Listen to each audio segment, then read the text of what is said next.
So I was at Sabina Park some time ago watching cricket and wondered why the ball kept getting bigger. And then it hit me.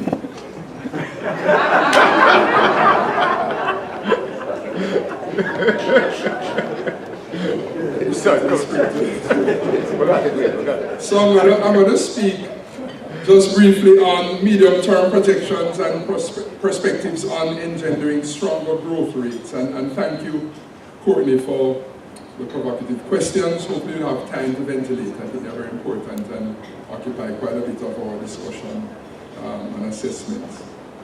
And so,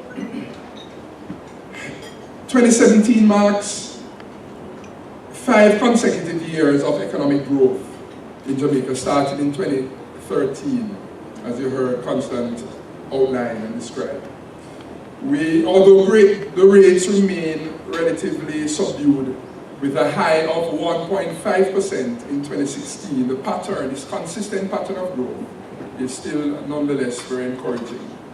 And we believe it lays the basis for more sustained and robust growth rates going forward.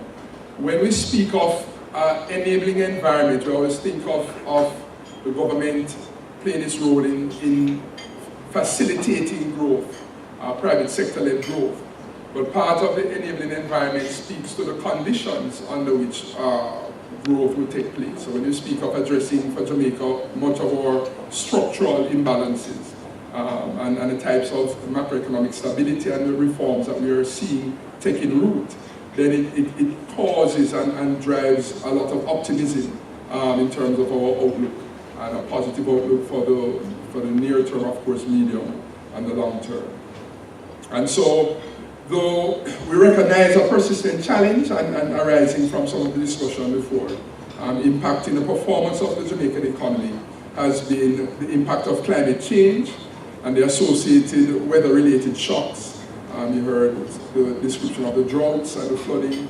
And of course, it has not been lost on the authorities of the need to build climate resilience and a number of initiatives around the mitigation efforts in that regard. And so it includes plans to roll out there are plans for more extensive irrigation facilities, as well as exploring the greater use of protected agriculture, as in greenhouses. And I know Senator Hill will speak to some of the projects that are earmarked to come on stream in those regards. In terms of main drivers of growth, looking back, I know that may be a little small, but the main drivers of growth in the economy over the last 5 years, in terms of sectorally, have been the construction industry, with an average growth rate of 1.2%, and the hotels and restaurants industry with an average growth rate of 2.4%. Both industries recorded growth in each of the 5 years.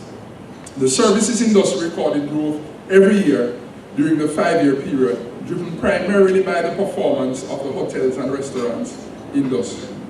The goods producing industry has been impacted by weather-related shocks, as mentioned, and adverse international developments, which resulted in loss of market share for mining and quarrying industry. And we know that agriculture, forestry, and fishing, the industry recorded the second highest average growth over the period. However, growth was recorded in only one of the years, and that's 2016, when it saw 12.8% growth. And of course, the base having been impacted negatively or adversely the year before, you're coming from a lower base, so you'll see a higher growth rate typically. For this current fiscal year, that's for fiscal year 17-18 to end in March, growth is projected within the range of 0.5% to 1.5%. The main drivers of this growth are increased domestic demand, driven by higher levels of confidence and employment, higher external demand based on projections of stronger global growth, implementation of strategic growth projects, particularly in construction, pushed by road rehabilitation, construction of hotels and other commercial buildings, and increased capacity utilization in industries such as tourism, speaking of the increased room stock, and mining due to the reopening of the Alpart refinery.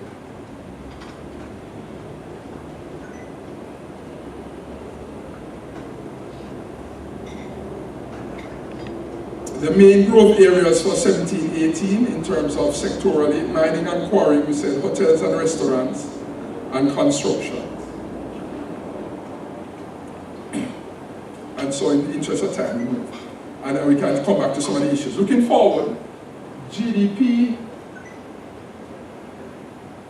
is projected to fall within the range of 2% to 3%, and that's for the fiscal year 18-19, this current fiscal year, well, April to March. And we anticipate, though, what we had as our baseline forecast of 2 to 3% growth. And that will be facilitated largely by stability, continued stability in the macroeconomic environment, increased capacity utilization in several industries, increased domestic demand, driven by higher employment and higher external demand. A lot we want to say, and in the interest of time, let's allow the other panelists to weigh in, and then we can probably speak to some specific, more specific issues. In the medium term, we expect agriculture, continued rebound of agriculture, facilitated by increased domestic linkages, and yes, mining and quarrying, we said increased global demand. I'm going to speak to some of the issues around the proposed tariff by the US on steel. We are seeing a persistent ramping up now in Alpat, in some of in the industry. We've seen some downtime when we've had adverse weather. Not just agriculture was impacted. We saw some impact in mining and quarrying. We saw impact in the construction industry. But as well as downtime, factory downtime, particularly at the Alpat refinery. So when they projected to ramp up production, that was a bit stymied over time. But encouragingly, they've been addressing in terms of retooling and investing quite a bit to minimize, and so we expect a reduction in the episodes of downtime that we've seen.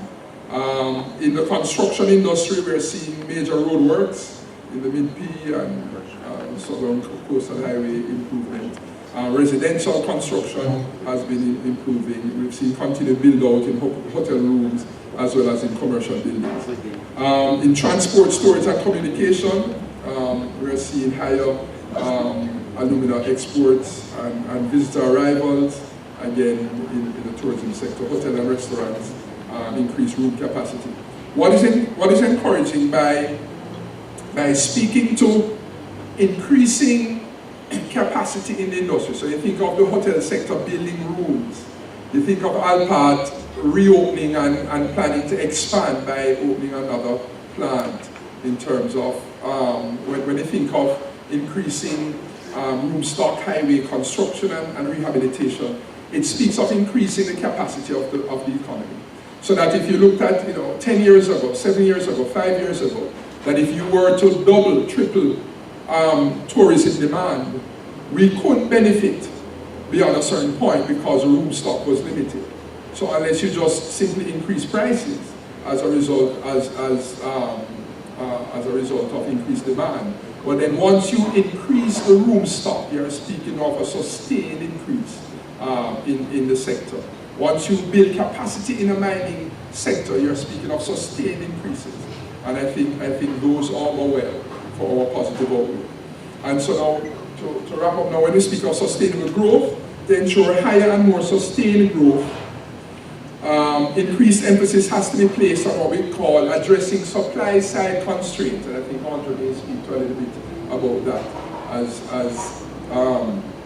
he speaks to the budget specifically. And so some of our main supply side constraints in the economy include one, the security concern, human security with crime, violent crime, human capital, the need for increased human capital development, increasing our educational outcomes, which speak also to training and development, skills training and development.